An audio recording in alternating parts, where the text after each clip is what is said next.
Президенти Федератсияи футболи Тоҷикистон Рустами Эмомалӣ имрӯз дар Конгресси Ассотсиатсияи футболи Осиёи марказӣ бо як овоз президенти нави ин ниҳоди идоракунандаи футбол интихоб гардид. Дар рӯзномаи ҷаласаи мазкур инчунин масъалаҳои дигари муҳим мавриди баррасӣ қарор дода шуд. Ассотсиатсияи футболи Осиёи марказӣ зертобе ё худ сохтор дар Конфедератсияи футболи Осиё ба ҳисоб меравад, ки фаъолияти футболро дар минтақаи Осиёи марказӣ идора мекунад. ин ниҳод аз рӯзҳои аввали фаъолияти худ шурӯъ аз соли 2015 барои рушди бемайлони футболи минтақа, фароҳам овардани шароити мусоид ва баргузории мусобиқаҳои байналмилалӣ дар миёни кишварҳои Тоҷикистон, Афғонистон, Қирғизистон, Узбекистон, Туркманистон ва Эрон мусоидат менамояд. дар конгресси навбатии кафа ки дар шаҳри Душанбе баргузор гардид, якчанд масъалаҳои муҳими фаъолияти созмон баррасӣ шуд.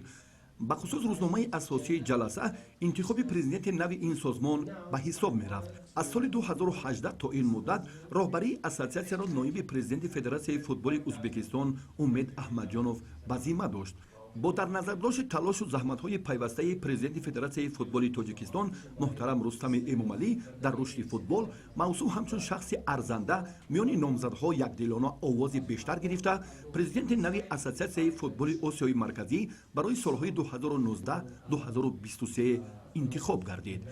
зимни суханронии худ президенти Федератсияи футболи Тоҷикистон ва Ассотсиатсияи футболи Осиёи марказӣ муҳтарам Рустами Эмомалӣ аз кишварҳои узви ташкилот барои боварӣ ва дастгирӣ изҳори қаноатмандӣ намуда, онҳоро ба ҳамкории судманду мақсаднок баҳри рушди минбаъдаи футбол дар минтақа даъват намуданд.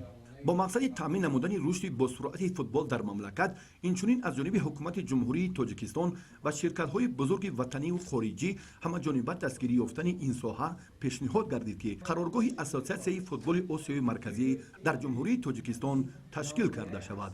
дар конгресс намояндагони ин ниҳоди идоракунандаи футбол пойтахти Тоҷикистон шаҳри Душанберо қароргоҳи Ассотсиатсияи футболи Осиёи марказӣ интихоб карданд. мавриди зикр аст, ки ин аввалин ташкилоти байналмилалие маҳсуб меёбад, ки маркази асосии он дар пойтахти кишвари мо шаҳри Душанбе ҷойгир шудааст. ҳамзамон зимни ҷаласа намояндагони Конфедератсияи футболи Осиё ба сухан баромада, оид ба фаъолияти ассотсиатсия ба нақшаи дурнамои соҳа ибрози назар намуданд.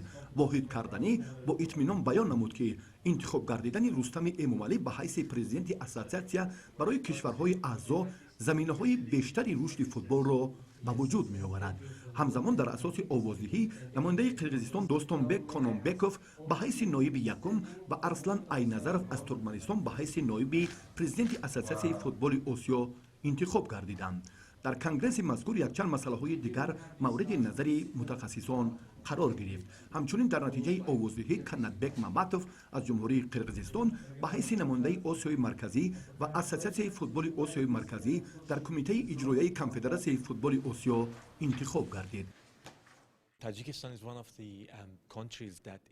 тоҷикистон аз зумраи кишварҳоест, ки дар он футбол бо суръати баланд рушд карда истодааст ва ин албатта бо шарофати Рустами Эмомалӣ аст. чуноне ки медонем, Федератсияи футболи Тоҷикистон иншооти нави варзишӣ барои кӯдакону наврасон сохта мавриди истифода қарор медиҳад ва махсус бояд қайд кард, ки барои рушду ривоҷи футбол худи ҳукумати Тоҷикистон ҳавасманд аст. аз ин лиҳоз ба созмонҳои футболӣ онҳо имтиёзҳои зиёд медиҳанд. ин имконияти баргузор кардани чорабиниҳои байналмилалиро фароҳам меорад. Champions now, and this might happen hopefully in the future for Tajikistan.